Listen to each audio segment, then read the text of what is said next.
Ya, selamat bertemu mahasiswa. Sekarang kita membahas perkembangan jantung, pembuluh darah, dan susunan getah bening. Jadi dalam hal ini, buat memahaminya, tentu kita harus memahami kelompok-kelompoknya, atau disebut dengan kategori, dan kemudian kelompok yang lebih khas, klasifikasi, dan kemudian hal-hal yang harus dikuasai ya untuk dapat mengatasi permasalahan yang berhubungan dengan pembahasan ini. Ya. Kita lihat misalnya pada bayi timbul permasalahan misalnya gejala yang berhubungan dengan hubungan alat tubuh pada kelainan bawaan pada bayi dan anak. Jadi misalnya bayi-bayi yang mempunyai permasalahan kelainan bawaan, maka biasanya bayi yang sehat itu kan biasa bernapas normal dan sehat demikian. Dan bila kemudian ada gejala-gejala misalnya sesak nafas, letih, bayi itu letih gitu, kebiruan, maka tidak ada gejala lain yang berhubungan seperti gejala karena pertumbuhan infeksi atau zat kronik, maka itu kita akan meriksa bayi tersebut. Maka yang diperiksa adalah jantung, pembuluh darah, paru, darah, dan susunan getah bening itu yang berhubungan dengan gejala yang muncul. Jadi pada bayi yang baru lahir, maka pola pengembangan alat tubuh dan bentuk akhir ya itu yang biasa diamati, dan hal-hal yang mempengaruhi perkembangan bagian tubuh janin dan kadang perkembangan jantung dan pembuluh darah, susunan getah bening, dan darah selama hamil. Itu dikaitkan misalnya dilihat timbul keadaan-keadaan yang berhubungan dengan bayi yang baru lahir tadi. Jadi tentu kita berpikir apakah masalah yang menyebabkan terjadinya keadaan ini. Kemudian kita lihat perkembangan dari jantung dan pembuluh darah, maka susunan jantung dan pembuluh darah itu berasal dari zigot, ya bagian-bagian zigot, yaitu penggabungan dari ovum dengan sperma. Di sini dilihatkan sperma yang mulai bergabung dengan ovum dan tahapan-tahapannya, dan kemudian sehingga terjadi persatuan antara ovum dengan sperma yang disebut dengan zigot tadi. Ini kita lihat sel-sel itu bergabung ya, dan kemudian terjadi penggabungan dari materi genetik ya di sel zigot, dan di sini kita lihat ya sel zigot itu sudah mulai membelah, dan zigot berkembang menjadi inner cell mass dan trophoblast. Kita lihat ini perkembangan selanjutnya, zigot itu sudah membelah, dan kemudian kita lihat zigot itu sudah menjadi selnya menjadi lebih banyak dan sudah terbagi menjadi dua kelompok sel, yaitu kelompok sel yang akan menjadi janin dan kelompok sel yang akan menghubungkan janin dengan endometrium. Ini endometrium, dan sel itu disebut dengan sel trophoblast. Nah, kita lihat di sini sel-sel trophoblast sudah menerobos ya sel endometrium, dan selanjutnya sehingga sel zigotnya akan dibawa ke dalam endometrium. Ini kita lihat ini zigot ini sudah berada di dalam endometrium dan berbelah dan berkembang selanjutnya sehingga mempunyai bentuk seperti ini. Dan ini yang disebut dengan inner cell mass tadi sudah berada di sini, sedangkan sel-sel luarnya adalah sel-sel trophoblast. Jadi zigot berkembang menjadi inner cell mass dan trophoblast. Zigot berkembang ke kavitas uteri karena gerakan silia, epitel tuba uterina beserta kontraksi dari dinding tuba uterina. Jadi seperti kita tahu biasanya penggabungan antara sperma dan ovum itu terjadi di bagian sepertiga distal dari tuba, dan kemudian setelah bergabung maka sel zigot, jadi sel sperma dan ovum itu menjadi zigot, dan kemudian zigot itu akan bergerak ya. Jadi tadi pergerakannya sehingga mencapai dinding uterus, dan kemudian terjadi penanaman atau implantasi. Dan kita lihat di sini tahapan pengembangan dari zigot untuk implantasi itu adalah sudah punya rongga, dan tahapan ini disebut dengan tahapan blastula. Dan kemudian kita lihat perkembangan zigot ya. Zigot membelah sampai tingkat merula. Jadi ini zigot tadi membelah dari satu sel, yaitu gabungan antara sperma dengan ovum, dan kemudian membelah menjadi lebih banyak sel, dan itu dinamakan seperti berbentuk buah murbei dan disebut tingkat morula. Morula berkembang menjadi blastokista. Ini blastokista yang punya rongga. Dan di sini sudah bisa dibedakan antara sel yang akan menjadi janin, yaitu sel embrioblast, dan sel yang akan menjadi penghubung janin dan uterus, yaitu sel trophoblast. Morula berkembang menjadi blastokista yang punya rongga. Pada zigot dapat dibedakan sel embrioblast tadi yang akan menjadi janin dan sel-sel trophoblast ini sebelah luar. Dan biasanya blastokista tertanam di endometrium pada hari kelima sesudah fertilisasi. Ini dilihatkan perkembangan selanjutnya dari zigot ya. Dan untuk membahas perkembangan ini bisa dilihat di bagian awal dari embriologi, yaitu di embriologi umum. Kita lihat di sini sudah terbentuk rongga ya antara embrioblast dan embrioblast dalam hal ini sudah tersusun menjadi dua lapisan. Lapisan itu ektoderm dan lapisan entoderm. Dan dalam hal ini rongga itu disebut rongga amnion. Sedangkan rongga blastokista akan dilapisi ya oleh sel-sel yang berasal dari entoderm dan menjadi di sini rongga dinamakan dengan rongga selom ekstra embrional. Dan dalam ini yang kita bahas adalah perubahan dari sel-sel ini. Perubahan yang kita amati adalah perubahan bentuk, dan tentu sebenarnya harus dipahami adalah sebenarnya apa yang menyebabkan perubahan bentuk itu sehingga menjadi tahap-tahapan yang kita amati. Dan tentu hal ini disebabkan terjadi karena pengaturan dari DNA ya, yang mengatur fal-fal sel dan tahapan-tahapan perubahan yang terjadi pada sel-sel, dan ini adalah sel-sel zigot. Ya. Kita lihat dalam perkembangan zigot dalam hal ini embrioblast berkembang menjadi 3 lapis primer ya, ektoderm, mesoderm, dan entoderm. Ya. Sedangkan zigotnya tadi akan berkembang menjadi embrioblast dan trophoblast. Sedangkan embrioblast tadi berkembang menjadi 3 lapis ini. Dan ini kita lihat tahapan-tahapan perkembangan itu. Ya, ini adalah tahapan apa tadi? Morula. Ini adalah blastokista, dan sudah ini terjadi perubahan selanjutnya menjadi embrioblast dan trophoblast. Dan kemudian ini perkembangan dari embrioblast ya pada tahapan-tahapan selanjutnya. Kita lihat trophoblast dan darah. Trophoblast berkembang menjadi sitotrophoblast dan syncytotrophoblast. Sitotrophoblast adalah bagian yang sel-sel yang masih jelas sel inti selnya, dan kemudian massa-massa sel masih jelas. Dalam syncytotrophoblast terbentuk rongga korion ya. Jadi ini adalah trophoblast, ini adalah embrioblast tadi. Jadi ini semuanya adalah trophoblast, dan dalam trophoblast ini terbentuk rongga yang disebut dengan rongga korion. Ini adalah disebut dengan rongga korion ya. Di sebelah luarnya adalah sel-sel endometrium, yaitu bagian yang melapisi dari uterus. Dan hal ini kita lihat bahwasanya sel zigot ini sudah tertanam ya di dalam endometrium. Rongga korion berkembang menjadi ruang interfiler ya. Jadi rongga-rongga ini akan berkembang selanjutnya menjadi ruang interfiler namanya ya. Dan susunan sel darah, pembuluh darah, dan susunan vitamin ini berkembang dari mesoderm ekstraembrional korion dan mesoderm intraembrional, lamina apical, dan lamina parietal janin. Di dalam hal ini tadi embrioblast sudah terdiri dari 3 lapisan, ektoderm, mesoderm, dan entoderm. Dan dalam hal ini sel-sel darah janin itu berkembang di sel-sel mesoderm. Dan dalam ruang interfiler terdapat darah ibu melalui kapiler endometrium ya. Dari sini kita lihat, jadi dalam ruang interfiler ini akan diisi oleh darah ibu ya. Sedangkan di sini disebut dengan villi chorales ya. Villi chorales ini berisi darah janin. Ya. Dan di sinilah terjadi pertukaran zat antara darah ibu dengan darah janin, yaitu darah ibu yang berada di ruang interfiler dan darah janin yang berada di dalam villi chorales. Ini adalah villi chorales tadi ya. Dan kelainan trophoblast adalah mola hidatidosa dan sarkoma organ uterus ya. Jadi sel-sel trophoblast ini bisa berkembang di luar ketentuan yang biasa, sehingga dia menjadi tumor ya. Dan tumornya itu ada yang digolongkan jinak, yaitu mola hidatidosa, dan yang ganasnya adalah sarkoma organ uterus. Dan hal ini bila Anda nanti bertemu dengan istilah tumor trophoblast, maka jadi ini adalah trophoblast dan yang berkembang normal. Bila perkembangannya itu tadi di luar aturan atau di luar kontrol, maka bisa menjadi tumor, dan itulah tumor jinaknya adalah mola hidatidosa, dan yang ganasnya adalah sarkoma organ uterus. Jadi dikatakan ini adalah tumor-tumor trophoblast, itu pemahamannya.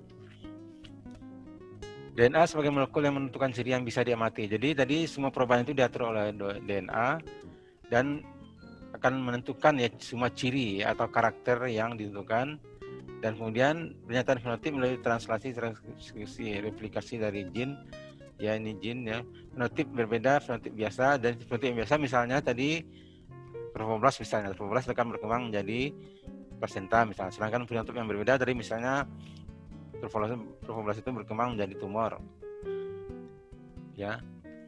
Dan ini tadi kelompok molekul sifat adalah jin itu adalah histone, ada bangunan ya, kemudian ada histone, dan kemudian ada bangunan kromosom, dan faalnya itu dipengaruhi oleh sitokin, dan juga kemudian sel-sel yang berperan selanjutnya adalah sel punca yang akan berkembang menjadi bagian-bagian tubuh.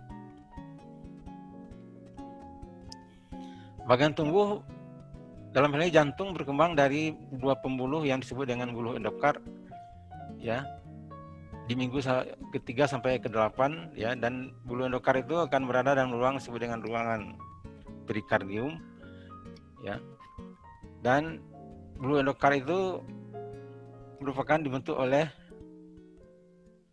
sel-sel endotel, ya, yang untuk pembuluh yang berada di bagian dorsal janin, ya.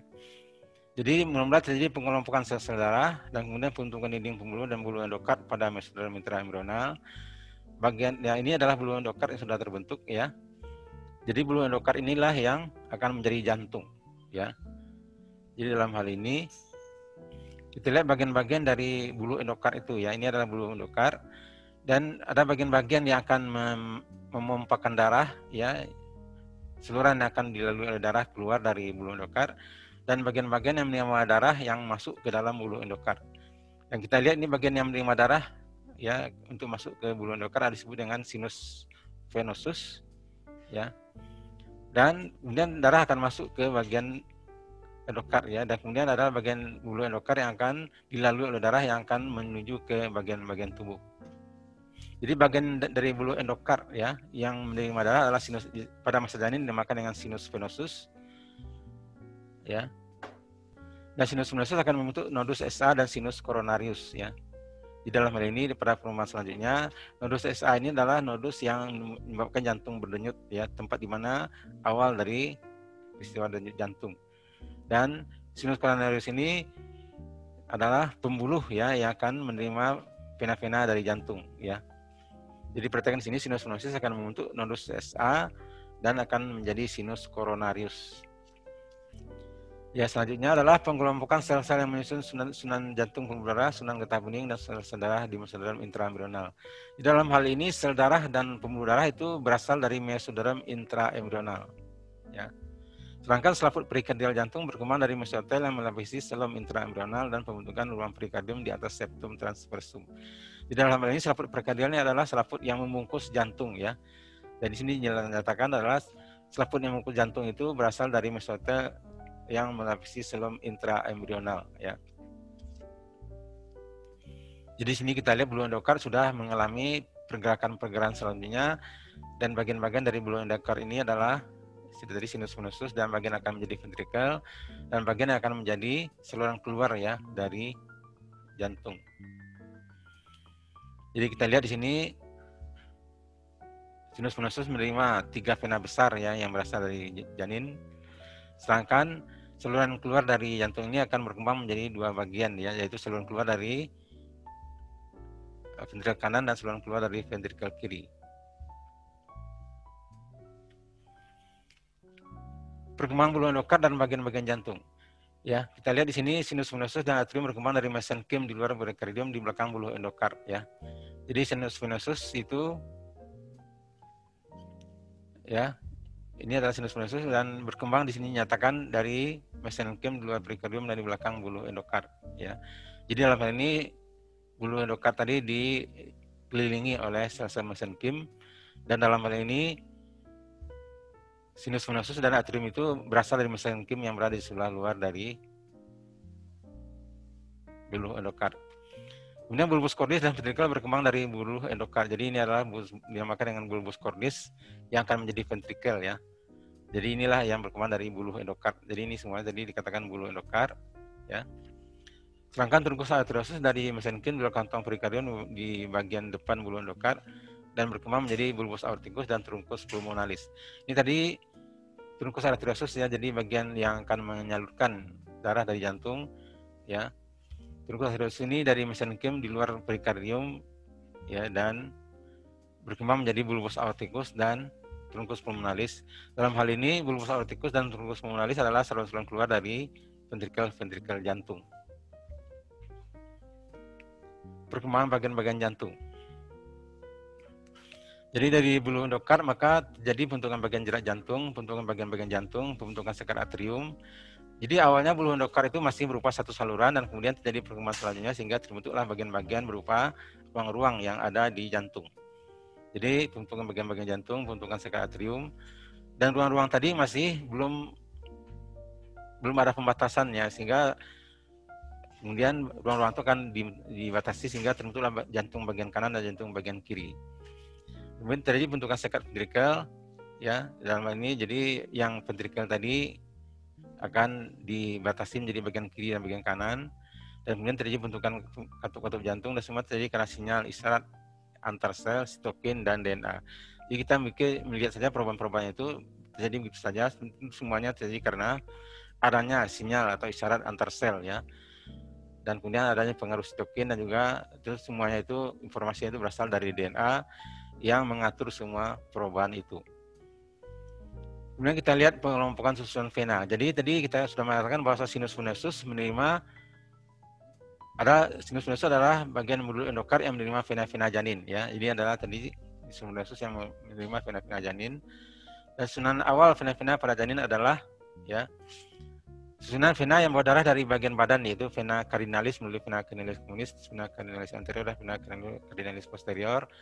Jadi vena cardinalis adalah vena-vena yang membawa darah dari seluruh badan. Kemudian ada lagi vena umbilicalis. Vena umbilicalis ini membawa darah dari plasenta. Jadi juga bermuara di sinus venosus. Kemudian ada lagi vena vitellina yang membawa darah dari yolk sac, ya. Vena vitellina ini, jadi yolk sac ini adalah pada hewan-hewan yang rendah merupakan tempat zat-zat pembangun, ya, buat makhluk itu. Sedangkan pada manusia zat-zat pembangun kan berasal dari plasenta, ya, yang merupakan penghubung antara janin dengan uterus. Sedangkan jadi cuma pada manusia masih ada ini sisa-sisa ya bentuk yang identik, ya, dengan hewan yang rendah itu. Jadi masih ada vena-vena vitellina yang berasal dari yolk sac, tapi dalam hal ini vena vitellina ini akan membawa darah dari usus, ya. Perkembangan vena dan susunan getah bening, ya. Jadi dalam hal ini susunan hematopoietik, ya, adalah yolk sac, hati, sumsum tulang untuk sel T dan sel B, ya, dan sel antigen, ya, presenting cell. Ini adalah sel darah putih, dan juga timus dan ductus thoracicus merupakan saluran getah bening terbesar, ya, yang berada di vena jugularis internal yang kiri dan vena subclavia kiri. Jadi ini semua adalah susunan getah bening, ya, yang juga berkembang tadi merupakan bagian dari susunan peredaran cairan atau susunan pembuluh darah. Vena cardinalis berkembang menjadi vena cava superior dan vena cava inferior, ya. Tadi kita lihat bahwasanya vena cardinalis adalah membawa darah dari seluruh bagian tubuh, dalam hal ini janin, ya. Jadi vena cardinalis berkembang menjadi vena cava superior dan vena cava inferior. Nanti bila Anda melihat, ya, bangun-bangun yang pembuluh darah itu kan bisa mengenali itu yang mana yang vena cava superior, yang mana yang vena cava inferior. Vena vitellina berkembang menjadi vena porta, vena mesenterica superior dan vena mesenterica inferior. Dalam hal ini vena vitellina itu adalah vena yang berasal dari yolk sac, ya, dan vena ini tetap ada pada manusia. Dan tadi cuma dalam hal ini vena bagian-bagian yang untuk vena vitellina ini akan berkembang menjadi vena-vena yang membawa darah dari usus, dan pada perkembangan selanjutnya vena vitellina akan berkembang menjadi vena porta, vena mesenterica superior dan vena mesenterica inferior. Harus dijelaskan tadi vena vitellina ini ada hubungannya dengan yolk sac, ya, karena yolk sac pada makhluk yang lebih rendah itu merupakan tempat zat-zat pembangun, ya, yang akan membentuk bagian-bagian dari tubuh, ya, misalnya pada burung, ya.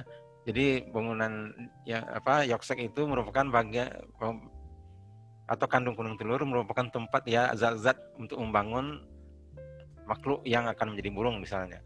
Cuma dalam hal ini seperti kan tadi, ya, bahwasanya di manusia itu zat pembangun akan berasal dari darah ibu melalui vena umbilicalis, ya, dari plasenta. Dan kemudian tadi itu adalah vena. Kita lihat sekarang perubahan-perubahan pada susunan nadi. Jadi akan terbentuk aorta ventralis, ya, aorta dorsalis, dan kemudian ada 6 pasang lengkung aorta yang menghubungkan ya kedua lengkung aorta itu. Jadi ada dua pasang aorta dorsalis dan ada satu aorta ventralis. Ya. Dan kemudian penghubungnya akan mengalami perubahan-perubahan yang tersendiri. Ya.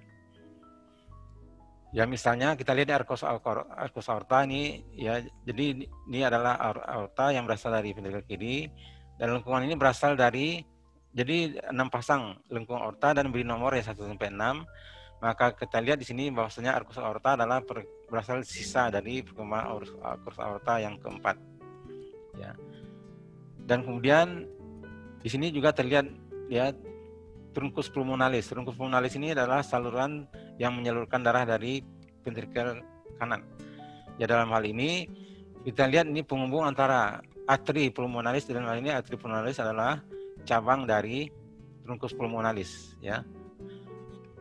Ada sepasang, ada yang ke kanan, ada yang ke kiri ya. Dan dalam hal ini kita lihat ini arteri pulmonalis kiri di sini di LP ya, left pulmonal artery ya.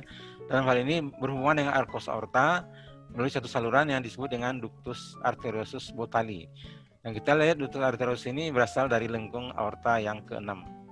Sedangkan lengkung aorta yang lain dalam perkembangan selanjutnya akan menghilang. Ya. Dan di sini saya lihat ini adalah sebagaimana kita pahami bahwasanya truncus pulmonalis ini berisi darah yang berasal dari ventrikel kanan ya, yang sudah kalau di paru sudah berkembang maka darah itu sudah berisi oksigen. Cuma pada masa janin karena paru belum berkembang maka darah dari paru itu akan langsung masuk ke aorta melalui tadi ductus arteriosus ya, Botali. Jadi ini tadi di pada masa janin terdapat penghubung antara arteri pulmonalis dengan aorta. Perkembangan arcus aorta ya. Jadi kita lihat sini arcus aorta tadi seperti disebutkan tadi ya, berasal dari lengkung aorta yang keempat, dan sini kita lihat pada gambar bagian-bagian yang lain dari lengkung aorta itu akan berkembang menjadi arteri tertentu, misalnya arteri subclavia kanan ya. Arteri subclavia kanan adalah arteri carotis communis kiri, dan arteri carotis interna itu berasal dari bagian-bagian lengkung aorta, dan arteri carotis externa juga arteri vertebralis ya, itu berasal dari lengkung aorta tadi ya. Sini ada kependekan ya. Ya misalnya ini tadi arcus aorta yang dari lengkung aorta keempat ya, yang kiri ya. Sedangkan arteri subclavia ya, yang kanan ini dari juga yang keempat ya. Nah arteri carotis interna ya sebagian berasal dari aorta dorsalis ya. Arteri carotis externa di sini ya juga dari aorta dorsalis. Sedangkan arteri vertebralis ini dilihatkan dari percabangan dari arteri subclavia ya. Pada gambar ini dilihatkan janin dan pembuluh-pembuluh darahnya. Dalam ini kita lihat ini adalah janin, ini adalah plasenta, ini adalah tali pusat ya. Tali pusat itu disebut dengan umbilicus. Dan dalam hal ini tali pusat ini berisi pembuluh darah yang menghubungkan darah ibu dengan darah janin, dan darah ibu tadi berada dalam villi choriolis yang tadi sudah kita singgung. Dan dalam hal ini darah ibu berada di ruang interfiler namanya, dan itu akan menjadi pertukaran zat antara darah ibu dengan darah janin yang berada di dalam villi choriolis. Dan selanjutnya darah janin akan dibawa ya oleh arteri umbilicalis menuju ke jantung dari janin. Di sini dilihatkan potongan dari plasenta itu. Dilihatkan sini adalah vena umbilicalis dan sepasang arteri umbilicalis, dan kemudian juga bagian-bagian yang masih tersisa ya di dalam tali pusat. Dan di sini kita lihat ya. Jadi dalam hal ini vena umbilicalis adalah arteri vena yang membawa darah dari plasenta, dan tadi kita lihatkan tadi vena umbilicalis akan bermuara di sinus venosus dan akan masuk ke dalam jantung. Kita lihat sekarang aliran darah janin atau fetus. Nah, ini janin dalam hal ini aliran darah yang tadi pada fetus. Fetus ini adalah masa dari bulan ketiga sampai lahir ya dari janin. Dan ini kita lihat aliran darah janin itu di sini adalah plasenta melalui vena umbilicalis vena umbilicalis ini akan masuk ya di vena cava inferior. Setelah lebih dulu melalui jaringan hati, ini jaringan hati, dan melalui vena cava inferior maka darah akan masuk ke atrium kanan. Ya, di atrium kanan maka darah akan masuk ke ventrikel kanan. Dari ventrikel kanan akan masuk ke trunkus trunkus pulmonalis. Dan karena dalam hal ini dari ventrikel kanan ini kan harus menuju ke arteri pulmonalis. Dalam hal ini arteri pulmonalis kan masih belum, karena paru masih belum mengembang, maka darah itu dialihkan ya ke aorta langsung oleh tadi ductus arterius subutali. Dan dalam hal ini darah ini masih banyak berisi zat-zat pembangun dan juga oksigen yang berasal dari darah ibu. Kemudian dari aorta akan disebarkan ke seluruh tubuh janin. Setelah dari tubuh janin maka akan terdapat hubungan antara darah itu dengan arteri umbilicalis ya. Untuk kemudian darah itu menuju lagi ke plasenta dan terjadi pertukaran zat antara darah ibu dan darah janin di plasenta. Di dalam hal ini dari arteri umbilicalis itu berasal dari sini dikatakan dari arteri iliaca interna ya. Jadi dalam hal ini darah akan menyebar ke seluruh tubuh dan sebagian darah itu akan kembali ke plasenta melalui ini arteri umbilicalis ya. Dan terjadi pertukaran zat ya, dan kemudian darah akan kembali lagi dari plasenta menuju janin melalui vena umbilicalis seperti katakan tadi dan bermuara di vena cava inferior. Kita lihat ini penjelasannya. Vena besar yang bermuara ke jantung ya. Ductus venosus lanjutan dari vena umbilicalis yang membawa darah dari plasenta bermuara ke vena cava inferior itu tadi. Jadi vena umbilicalis ini akan bermuara di vena cava inferior. Ya, vena cava inferior itu adalah vena besar yang membawa darah dari bagian bawah tubuh. Vena cava inferior bermuara ke atrium kanan ya, ini atrium kanan. Darah dari atrium kanan mengalir ke atrium kiri melalui foramen ovale. Di dalam hal ini darah sebagian besar dari atrium kanan akan mengalir ke atrium kiri karena terdapat penghubung antara atrium kanan dan atrium kiri ini yang dinamakan dengan foramen ovale ya. Dan kemudian darah dari atrium kanan mengalir ke ventrikel kanan melalui tricus pidal. Jadi sebagian darah yang di atrium kanan itu akan masuk ke ventrikel kanan ya. Dan darah dari ventrikel kanan akan mengalir ke trunkus pulmonalis, ini trunkus pulmonalis ya. Dan seperti kan tadi trunkus pulmonalis bersambung dua menjadi arteri pulmonalis kanan dan kiri ya. Dan arteri pulmonalis kanan berhubungan dengan arcus aorta melalui ductus arteriosus, ini arteri ductus arteriosus tadi, ini adalah arteri pulmonalis kanan. Jadi darah yang masuk arteri pulmonalis akan sebagian akan masuk lagi ke aorta ya. Itu tadi karena harusnya darah arteri pulmonalis akan masuk ke paru, tapi karena paru masih belum mengembang ya, selama belum berfungsi untuk alat pernafasan, maka darah itu dialihkan ya kembali ke aorta. Trunkus pulmonalis bercabang dua menjadi arteri pulmonalis kiri dan arteri pulmonalis kanan. Arteri pulmonalis kanan berhubungan dengan arcus aorta melalui ductus arteriosus. Aliran darah fetus. Darah dari aorta mengalir ke seluruh arteri tubuh ya. Jadi ini aorta maka akan mengalir ke seluruh bagian tubuh. Aorta abdominalis bercabang menjadi arteri iliaca communis kiri dan arteri iliaca communis kanan. Ini arteri iliaca communis kanan, ini arteri iliaca communis kiri. Dan tiap arteri iliaca communis bercabang menjadi arteri iliaca externa interna dan arteri iliaca externa. Ini arteri iliaca communis bercabang menjadi arteri iliaca externa, ini arteri iliaca interna ya. Arteri iliaca interna mempercabangkan arteri umbilicalis, jadi ini arteri iliaca interna mempercabangkan arteri umbilicalis yang akan menuju ke plasenta ya, arteri umbilicalis ini. Arteri vena umbilicalis dan plasenta. Ini lihat kan tadi terpusat ya, dan di sini darah yang berisi zat-zat oksigen dan zat-zat yang pembangun itu diberi warna merah, sedangkan arteri umbilicalis di sini diberi warna biru karena membawa zat-zat sisa pertukaran zat dari janin dan menuju ke villi choriolis. Dan kita lihat di sini villi choriolis bercabang-cabang ya, dan darah villi choriolis ini dikelilingi oleh darah yang berasal dari darah ibu ya ini. Ya, dan dalam hal ini chorion ini berasal dari mesoderm extra embrional. Chorion maksudnya adalah jaringan yang membentuk villi choriolis. Kemudian ada ruang interfiler ya. Jadi ruang interfiler ini yang merah ini besi darah ibu. Dan kemudian ada lagi sel-sel sincitiotrofoblast dan cytotrofoblast.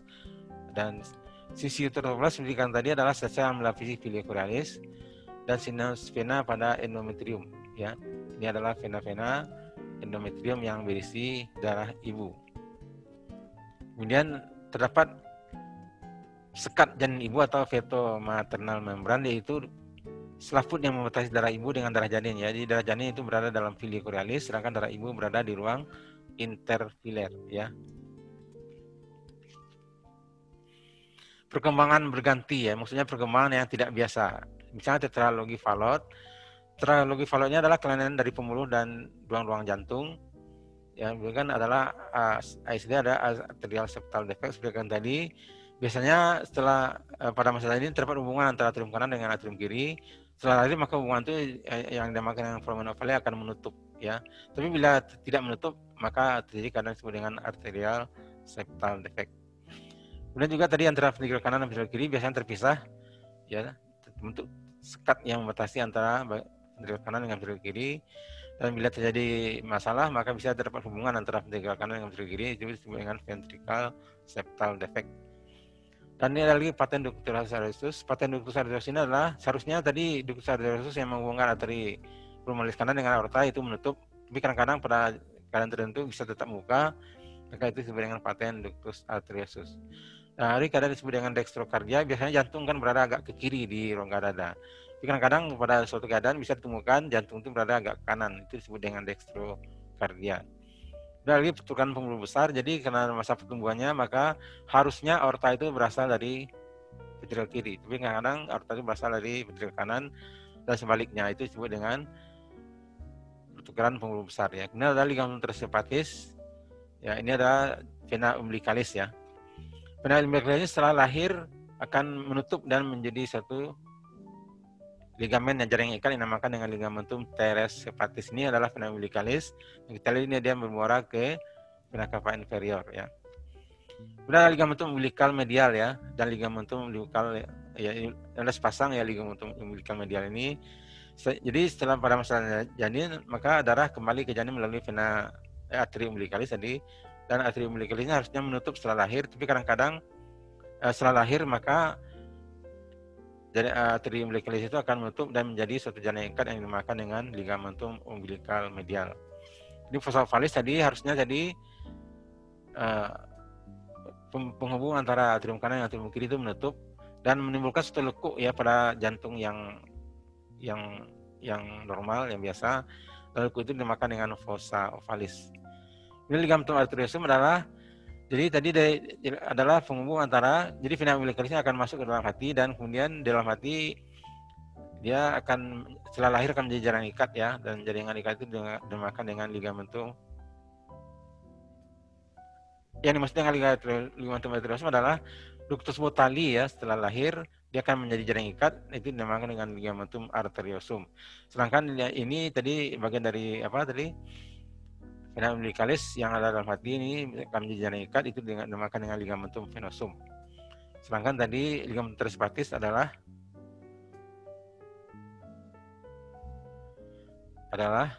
bagian dari vena umbilicalis yang berada di luar hati menuju ke pusat, ya. Yaitu tadi tentang foramen ovale. Jadi harusnya tadi antara atrium kanan dan atrium kiri ini pada masa janin terdapat hubungan melalui foramen ovale, ya. Kenapa ada hubungan? Karena kalau pada orang dewasa, orang setelah bayi yang lahir kan darah dari atrium kanan itu masuk ke kanan dan kemudian dikirim ke paru. Kan pada masa janin parunya belum mengembang, maka darah itu dialihkan ke atrium kiri melalui foramen ovale, ya. Ini dilihatkan tadi bahwasanya tadi setelah darah masuk ke ventrikel kanan, maka darah akan dikirim ke paru untuk dia mengalami pertukaran zat oksigen dan zat gas sisa dibuang ke udara paru. Itu pada masa sebelum lahir, dan tapi karena itu tadi, ya, paru masih belum berfaal, maka darah itu dialirkan melalui ductus arteriosus ke aorta, ya.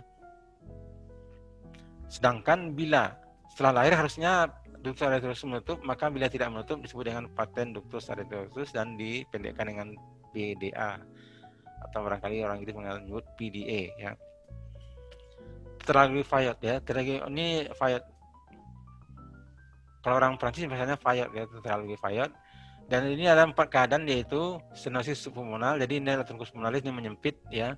Kemudian lagi ventricle septal defect, dan kemudian ventricle kanan itu menebal, dan kemudian aorta itu berasal dari 2 ventricle ya. Ini aorta diingatkan overriding aorta berasal, jadi aorta ini menerima darah dari ventricle kanan maupun dari ventricle kiri. Itulah yang disebut dengan tetralogi Fayot ya, kalau orang Prancis bacanya Fayotnya. Ligamentum venosum dan ligamentum teres hepatis ya, ini dikatakan tadi ya. Jadi ligamentum venosum adalah bagian dari vena umbilicalis yang berada dalam hepar ya, menuju ke vena cava inferior. Sedangkan ligamentum teres hepatis adalah bagian yang berada di hepar, ini akan menempel ya di dinding badan, di dinding perut bagian depan ya.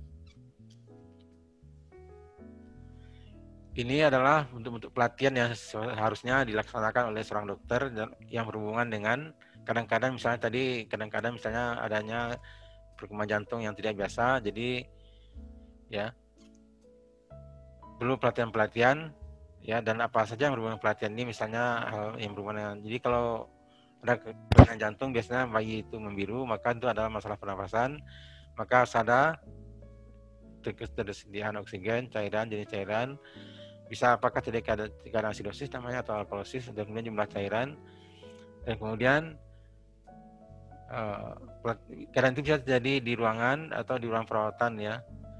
Dan dalam hal ini bagaimana melatih ya seorang dokter ya, sehingga bisa mengatasi keadaan ini dengan baik ya. Ini masalah-masalah dalam pelatihan ya. Demikian ya, sampai di sini bicara ini. Ya, sampai ketemu. Salam.